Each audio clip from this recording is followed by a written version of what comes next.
the solution? Thank you very. Allow me to just veer off a little bit from your question about what their chances are. Yeah. Because those things that are shot in the park, and I'll explain why. Yeah. In America, they don't have one unified electoral body. Yes. What they have is every state has different rules for managing elections. And so when you're launching a challenge to an election, you don't challenge the entire election. You go to the particular state where something has happened and you think something has gone wrong, and you challenge the election based on the rules of that state. So the chances depend on the rules of that state and the laws of that state. That's one. Secondly, they also have got rules about early voting, mail-in voting, absentee voting. Maybe you're away on tour of duty, you're in Kenya, or you're studying somewhere around the world. Yes. And so this is something that also marks it. That's why you hear about the controversy between the ballots that were mailed in but were postmarked, as in they were received by the post office on election day, rather than being at the polling station by the election day. So based on that, the computation is a lot more difficult. But one thing that you do realize is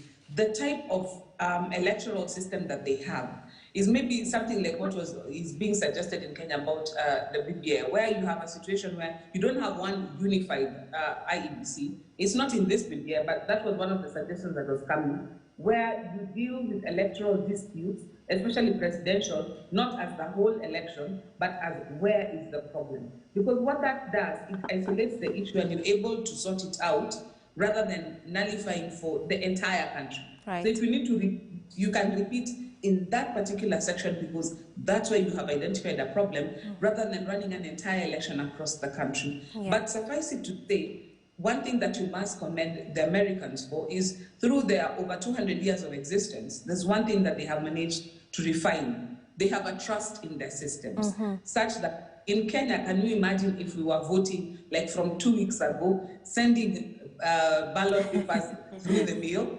I mean, the chaos that even just trusting that the post office would actually deliver letter is something that's an issue. So we have a lot to learn in terms of systems, trust, the security, and because it's a federal offense to even tamper with mail. So laws that make mail secure, we have a lot to learn in terms of making our elections easier and more convenient. You see, they have technology counting the votes. It's not people. Only a biro being read by, so if you're given a Sharpie, it's not read.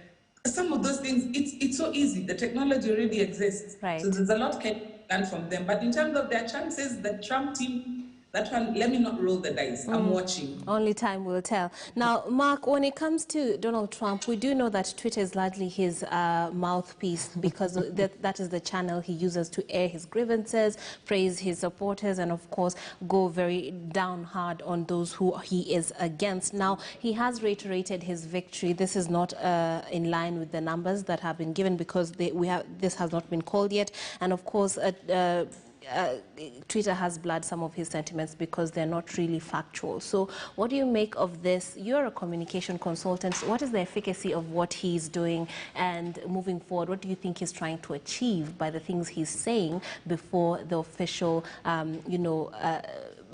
victory is pronounced? Thanks, Trix. That's a very excellent question. Now, to understand Trump, you have to go back and understand on which platform he's been campaigning on from the beginning.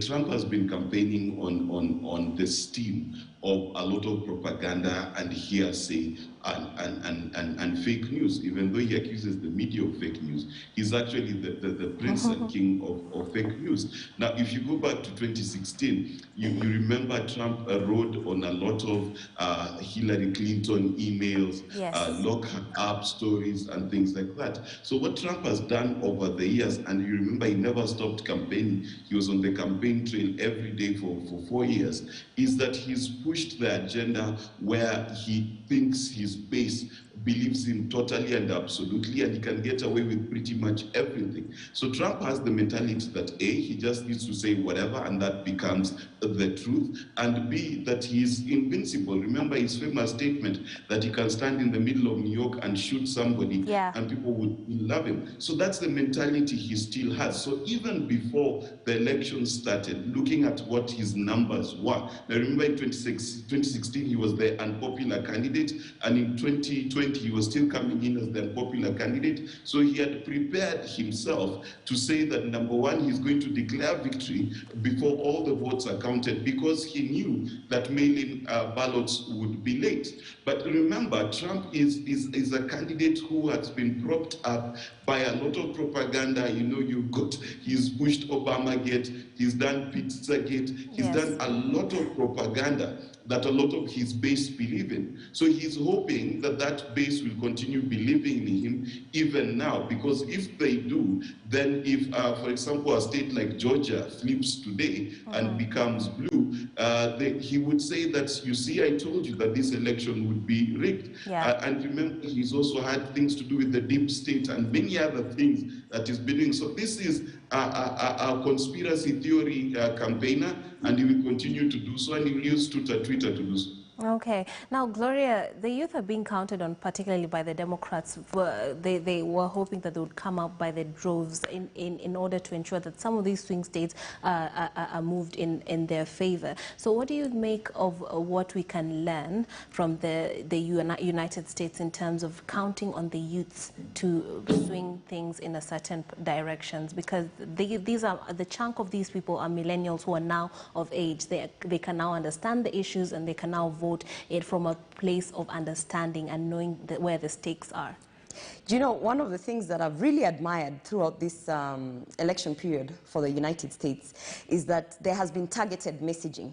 Targeted messaging towards the youth. In fact, to an extent where they're not only trying to find out what are the youth in this particular state, you know, what is appealing for them. Is it something to do with college? Is it something to do with, you know, the different needs that the youth have? To a point that actually it was funny to see that it's not only Twitter and Facebook that was being used as a tool. We had a lot of activity. We still have a lot of activity on platforms such as TikTok. And you know, TikTok, the target of TikTok is literally, I think, from 15 to 20 on the maximum. And what a lot of so the campaigns have been centered around how do we target the youth. They are on TikTok, they are on this, they are on that, and then the messaging has been very direct to the youth, to the point where candidates were actually being pushed to come out of their boxes and, you know, take those videos. We've seen videos of Biden, you know, playing basketball and things like that. We even, I was doing a research on TikTok as a platform during the campaigns for the US elections, and you've seen a lot of politicians actually picking up the platform. They've opened accounts and things like that. So for me, I think the lesson to learn here is that, one, as much as the campaign has been targeting, you know, the emotions of the people, the messaging has been direct in terms of, we are targeting your emotion, but on an issue-based platform. So they still understand that the youth are not necessarily just up for fun times and, you know, cool things. They understand that they're up for fun times and cool things, but the youth are also very aware of what's happening in the political circles. So that, for me, has been it was very refreshing to see. And then also refreshing to see that influencers, youthful influencers, were actually being taken. They were being taken seriously, and they were being called into the campaigns. The guys who are holding trying to sway the votes were actually, you know, saying, let's use this influencer, call them on the table. And so suddenly there was space for the youth to actually participate actively engage in an electoral process, not just by voting, but also by, you know, bringing their ideas to the table and being instrumental in terms of passing the messaging. Okay.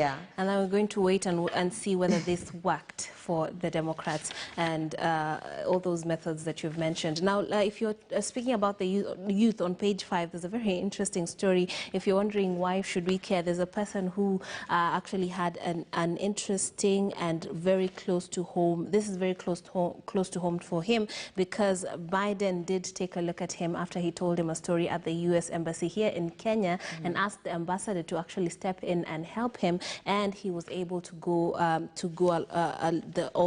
a long way because he was able, courtesy of that interaction, to study international relations at USIU. So he is basically hoping that Biden takes this one because this is a very personal race for him. That is page 5 of the Standard. Take a look at that and see his journey and why he is very grateful to that nominee. Now, another story that I'd like to bring to your attention this morning is what I like to call the curious case of Paul Gisheru, and this is on page 7 of the Standard and teased on the front page as well. We're told Gisheru was cleared by Office of the President to travel to The Hague, and the Standard has learned that the lawyer wrote to the head of public service asking to travel to the destination where he is a hot cake, and by that they mean there was a warrant of arrest for him. Joy, what do you make of this?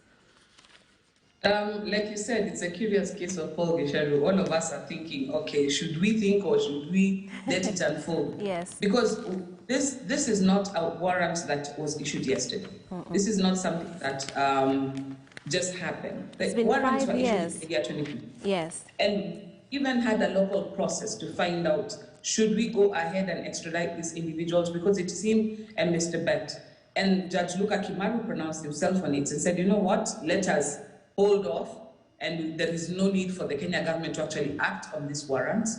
And so they were not extradited. So for him to just sit in his house and have a prick of the conscience at this particular time in history and decide to put himself on a plane and take himself to The Hague and surrender himself is, as you say, curious to say the least. Yeah. I would not want to get into the speculation of what this means for him, but the thing that, if I look at it, he is not a layman, he's a lawyer. Yeah. He knew exactly what going to The Hague meant for him. He knew exactly what charges he's facing, and he knows what peril he is facing. And he knows the implications of his actions on others around him. Okay. So with that particular scenario, and given the political climate in the country right now, and where we are as a nation in terms of our politics of uniting each other and dividing each other, I agree with you. It is a very curious case of Paul Gisheru. I guess time will tell us what the intentions were, what the effect of the same will be. But right now, from where I sit, it doesn't look like a coincidence. It looks like a very carefully orchestrated and managed event, and with a stated intention in mind. Right. But I think I'll pass that. Yeah, Joy, though, because you are a lawyer, he's a lawyer, they would know what would happen if they also... Yes, but then for us, we have no idea. What would happen if I had a warrant of arrest out for me and decided to go and submit myself to The Hague? What would happen, and what would the dealings be? Would I be offered a plea bargain? What would happen, and what would the chances of me not being, put behind bars be? That you're not being put behind bars. If there's a warrant out for your arrest and you turn up, you're arrested. For sure. That's what our warrant exists for. Yes. He's saying we have looked for it. We have tried to ask her to come in for questioning. She has refused to cooperate. Yeah. So what do? You go ahead and issue a warrant of arrest. A warrant of arrest gives a police officer or any other person with authority to take you into custody on site. So it's not even, at the moment they see you and you're in a place where they can take you up, they take you in. In fact, it goes as far as giving citizens the authority to detain you and call the authorities to come and collect you. The warrant of arrest is a very powerful tool. And once you've been arrested under a warrant of arrest, usually, even the chances of getting bond or bail are low, because we had to look for you to get you here. Yes. So you have to show us why, if we give you bond or bail, you're not going to run away from us. And once you've been taken into custody, there were charges that were levied against him, and they wanted to have a further conversation with him because they felt he was involved in 1 or 2, 3 things. Now, those things are going to be tried for their veracity in a court of law. Now, because the matter has been outstanding for a while. That's why you see that The Hague has constituted a one-judge bench to sort of look at the file and see, is it still live? Is it still fresh? It's more or less like trying to prove your hist. Find out if it's something viable or has too much water passed under the bridge, So that's what they're trying to do now. Do they still have a substantive case against Paul Gisheru? So once the judge determines that that is still a live case that can be tried, then I expect him to go to trial. Now, Mark, do you think there are chances of other political players, major political players, being roped into this one, as he is associated with a lot of the key leaders right now?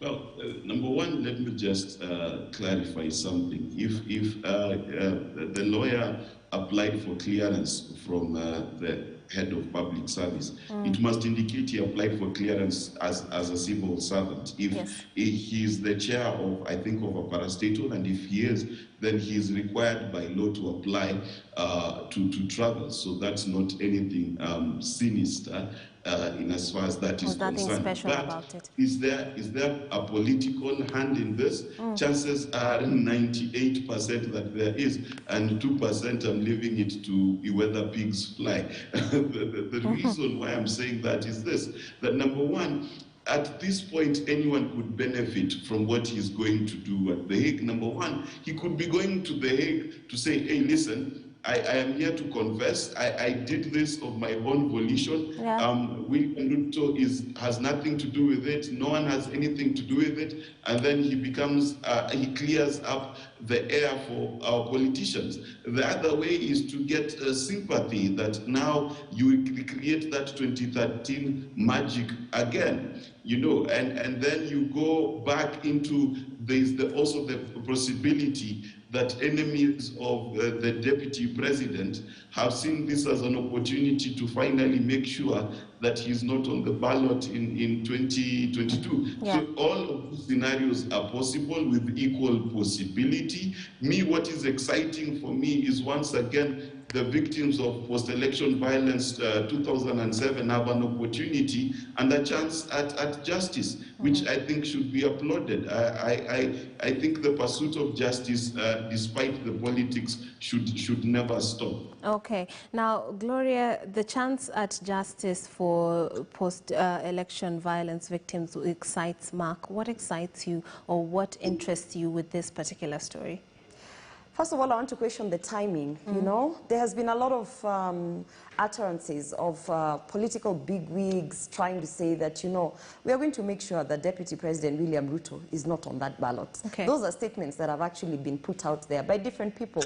In fact, we've had, there's a time Murad was interviewed, and clips went round about who they are sure is not going to be the president. You understand? Yeah. So when a story like this comes out at the point where we have seen all the crafts, political crafts, that these other opponents of the Deputy President, William Ruto, are trying to put together to ensure that they get him out of the ballot. They are not working. Remember, they tried the building, for me, Building Bridges initiative is actually falling apart, and that was one of the key things that we were going to see was going to be used as a platform for former Prime Minister Raila Odinga. So when I look at a story like this coming out, when all these other political issues and political terrains are looking shaky for any other person who's not William Ruto, who's running for office, then I start to question, is this really authentic in terms of justice for the post-election violence victims, or is this just another ploy, again, for the dynasties, for these, you know, kingmakers and the people behind the scenes to get their way? So for me, if we're going to talk about justice for the victims of post-election violence, I want to remind Mark Bichache that we still have people who are actually displaced. We still have IDPs, you know, internally displaced people. We still have guys who are dealing with the trauma, who have actually, if you ask me, been abandoned by this government in terms of helping them, you know, transition from that traumatic experience that they went through. Yes. Some of these guys haven't been settled into their new homes. They're living in camps. So if we're going to talk about justice for, you know, the victims of post-election violence. And by the way, Trix, all of us have been victims of this, because we, in one way or another, everybody has been affected by what happened in 2008. Personally, I was very pregnant in 2008, and I remember how difficult that was to you know, to actually even access the hospital to give birth to my son. So I think, and then to say that this could be a ploy for, again, the empathy card, I mean, it's such a stretch. It's such a stretch that I am just waiting to see. I'm actually giving it 2 weeks to see what would be the outcome. Remember, when BBI came and we were told about the reggae, everybody knew this is it, you know, finally, you know, the Deputy President William Ruto is going to be. But now we look at what Major General Say has actually come up with yesterday, and the things that he's claiming. Okay. So for me, I truly, truly believe it's more a political strategy, and it's more targeted at the Deputy President William Ruto, and that is just a fact. that is out here. Yeah. Okay, and Gloria, Joy, and Mark shall be with us on the second part of this hour as we take a look at the biggest stories that are not limited to the U.S. election, BBI, and the coronavirus pandemic, the second wave that seems to be hitting parts of the country. Stay tuned for that and more.